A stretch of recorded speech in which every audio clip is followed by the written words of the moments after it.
అవంతిక కొడుకు అవంతికకు కార్తిక్కు బుద్ధి చెప్తూ ఉంటారు. ఇల్లరికం ఉండి వాళ్ళ ఆస్తులు దొబ్బాలని చెప్పేసి అనుకుంటున్నారా? అందుకనే ఆ దేవుడు మీకు ఆస్తి కాదు కదా, కనీసం ఇంట్లో కూడా విలువ లేకుండా చేస్తున్నాడు. మమ్మీ, ఇదిగో నీ అత్తారింట్లో నీకు విలువ వస్తుంది, కానీ ఇక్కడ కాదు మమ్మీ. అయినా ఇల్లరికంగా డాడీ ఉన్నాడు. ఆ ఇల్లరికం పేరు చెప్పుకొని ఈ ఇంట్లో తేరగా తింటున్నాడు. అదే తన పుట్టినిట్లో ఉంటే ఇప్పుడు ఈ ఇంటికి వస్తే ఒక అల్లుడుగా ఎన్ని మర్యాదలు చేసేవాళ్ళు. కనీసం ఇప్పుడైనా బుద్ధి జ్ఞానం తెచ్చుకొని ఇక మన ఇంటికి వెళ్దాం పదండి అనే విధంగా బంటి అన్న తర్వాత కోపంతో, అవంతిక, ఏంట్రా ఇంత లేవు కానీ పెద్ద పెద్ద ముచ్చట్లు నాకు చెప్తున్నావు? చిన్నవాడినైనా కనీసం పెద్ద ముచ్చట్లు చెప్తున్నాను. ఇప్పుడు చిన్నవాడు పెద్ద ముచ్చట్లు ఎందుకు చెప్తున్నాడంటే, మీరు అంతా చిన్న పిల్లల కంటే ఎక్కువగా ఒకరిని దోచుకొని తినాలనుకుంటున్నారు. అందుకనే మా టీచర్ చెప్పిన పాఠాలు మీకు చెప్పాల్సి వచ్చే కర్మ వచ్చింది నాకు. నీ కొడుక పుట్టడం అదృష్టం కాదు, దురదృష్టం అని అక్కడి నుంచి వెళ్ళిపోతాడు. మరోవైపు గౌతమ్ మీద బలాత్కారం చేస్తూ ఉంటుంది అదితి. ఏంటి అదితి, ఫూలిష్గా చేయకు. అవును, ఫూలిష్గానే చేస్తున్నా. నువ్వంటే పిచ్చి కాబట్టి ఇక ఏం చేయాలో అర్థం కాకుండా ఇలా ప్లాన్ చేశాను. అయినా నువ్వు ఎన్ని వేషాలు వేసినా సరే నేను మాత్రం నీకు లొంగను.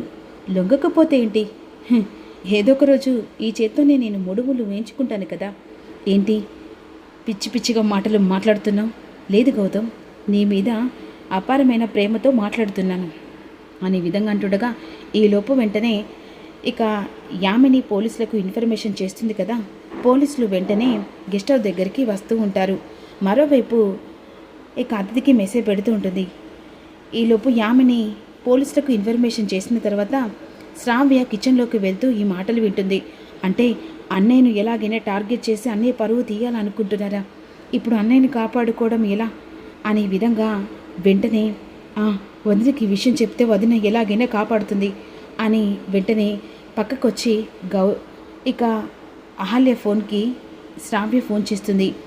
ఈలోపు గౌతమ్ కోసం అని కంగారు పడిపోతూ ఉంటుంది అహల్య. శ్రావ్య ఈ టైంలో ఫోన్ చేస్తుందేంటి అని చెప్పేసి కాల్ లిఫ్ట్ చేస్తుంది. చెప్పు శ్రావ్య. వదిన, నీకో విషయం చెప్పాలి. ఏంటి? ఏం లేదు, అన్నయ్య పరువు తీయడానికి అత్తయ్యను అతిథి ఇద్దరు కలిసి చాలా అసహ్యంగా ప్లాన్ చేశారు. ఇక అంతేకాకుండా అక్కడ ఎలాగైనా అన్ని చేత అతిథి మూడు ముళ్ళు వేయించుకునడానికి గెస్ట్ హౌస్ని ఇక ఏదో రూమ్లో ఉండేలా ప్లాన్ చేసింది అత్తయ్య. ఎలాగైనా సరే అన్నయ్య పరుగు పోతే ఇక అమ్మ నాన్న బ్రతకలేరు. అన్నయ్యను ఎలాగైనా కాపాడు వదిన. ఇదంతా కావాలని అత్తయ్యను అతిథి ప్లాన్తో ఎలాగైనా అన్నయ్య పరువు తీయాలని ఇక ప్లాన్ చేశారు. ఏం చేయనో అర్థం కావట్లేదు. ఈ మాటలు విన్న తర్వాత ఇప్పుడు ఈ విషయం తెలిసింది. నువ్వు ఏ టైంలో అయినా సరే అన్నయ్యని కాపాడుకునే బాధ్యత నీది. ఒకవేళ అన్నయ్య పరువు పోతే అమ్మ నాన్న బ్రతకలేరు వదిన. నువ్వు ఏం చేస్తావో నాకు తెలియదు అనే విధంగా శ్రావ్య వెంటనే అహల్యకు ఫోన్ చేసి చెప్పేసరికి షాక్ అయిపోతుంది.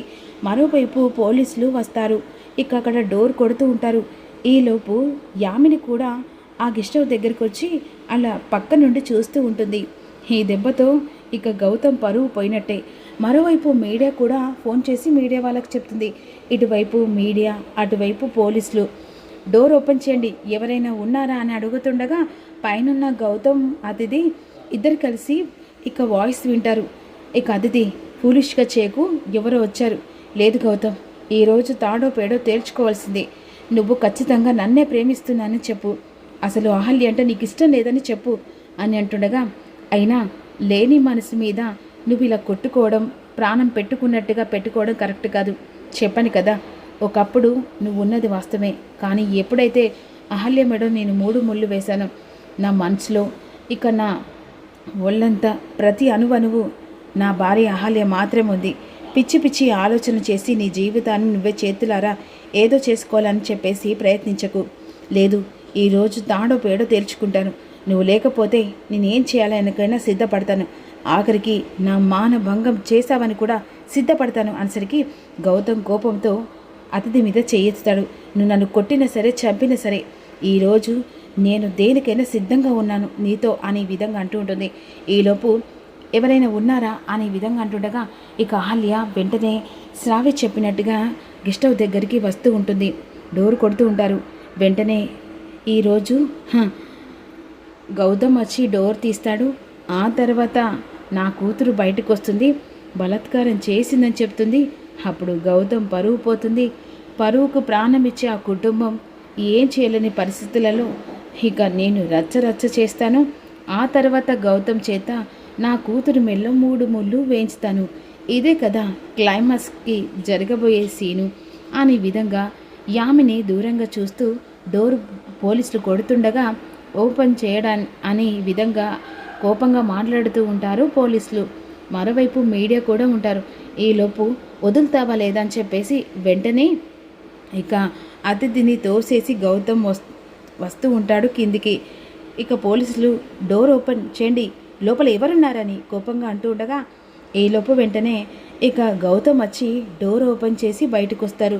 బయటికి వచ్చేసరికి ఇటుపక్క పోలీసులు, అటుపక్క ఇక మీడియా వాళ్ళు, రా గౌతమ్ రా, ఈ రోజుతో నీ పరువు ప్రతిష్ట ప్రతి ఒక్కటి పోయినట్టే. ఇక నువ్వు చచ్చినట్టు నా కూతురు మెల్లో తాళి కట్టాల్సిందే కదా అనే విధంగా అనుకుంటూ ఉంటుంది.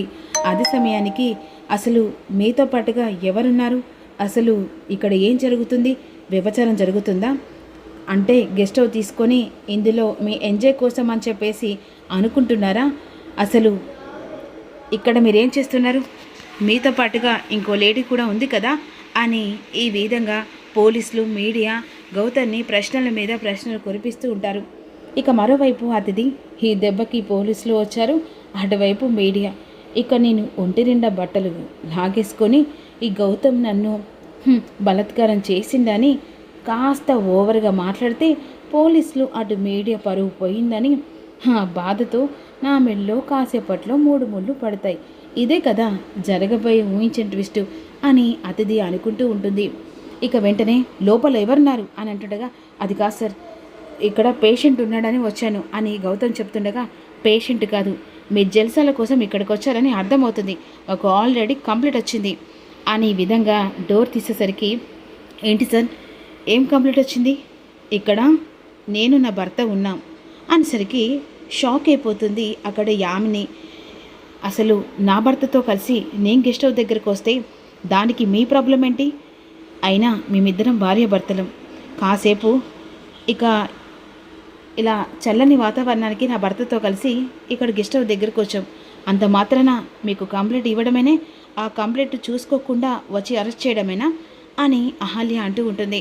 అహల్యని చూసి గౌతమ్ కూడా అసలు అహల్య ఎలా వచ్చిందని ఆశ్చర్యంగా ఆలోచిస్తూ ఉంటాడు. సారీ మేడం, ఇక మేమేదో రాంగ్ మిస్టేక్లో మాకు కంప్లైంట్ వచ్చింది, అలాని చూసుకుంటూ రావడమేనా, ఎవరు కంప్లైంట్ ఇచ్చారు, అసలు అక్కడ ఏముందో తెలుసుకోకుండానే ఇలా మీడియం పట్టుకొని రావడమేనా, సారీ మేడం, ఇప్పుడు మీరు ఇలా చేసినందుకు నేను పై అధికారితో మాట్లాడితే అప్పుడు మీ ఉద్యోగాలు ఎక్కడుంటాయో తెలుసా అని ఇక అహల్య మాటలకు పైన అతిథి కూడా అసలు అహల్య ఎలా వచ్చిందని షాకింగ్గా చూస్తూ ఉంటుంది.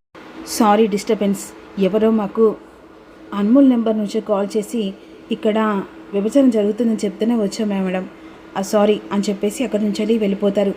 అసలు నువ్వు ఇక్కడికి ఎలా వచ్చావు అనేసరికి అతిథి అని చెప్పేసి గట్టిగా పిలుస్తుంది అహల్య. ఇక అతిథి కిందికి వస్తుంది, ఒక్కసారి చెంప పగల కొడుతుంది. అసలు ఏమనుకుంటున్నావు, గౌతమ్ పరువు తీయాలనుకుంటున్నావా, అసలు గౌతమ్కి ఎవరు లేరనుకుంటున్నావా, ప్రేమ అనేది ఇక ఇలా వ్యత్యాసకు పోయి జీవితాన్ని సర్వనాశనం చేసుకునేలా ఉండకూడదు. ప్రేమించినప్పుడు అతన్ని ప్రేమించిన మనసు ఇక త్యాగానికి సిద్ధపడేదే ప్రేమ, నీలాంటి మూర్ఖురాలు కాదని అతిథిని తిడుతూ ఉంటుంది అహల్య. నువ్వు దేనికైనా సిద్ధపడ్డావంటే, నువ్వు ప్రేమించావంటే నమ్మాల్సిన అవసరం కూడా లేదు. ఇలాంటి ప్రేమ అది ప్రేమ అనరు, అది కొవ్వు అంటారు. నీలాంటి దాన్ని ఇంకొకసారి నా భర్త పరువు తీయాలనుకో, మర్యాదగా ఉండదని ఇక అతిథికి అహల్య వార్నింగ్ ఇచ్చి గౌతమ్ని తీసుకెళ్తుంది.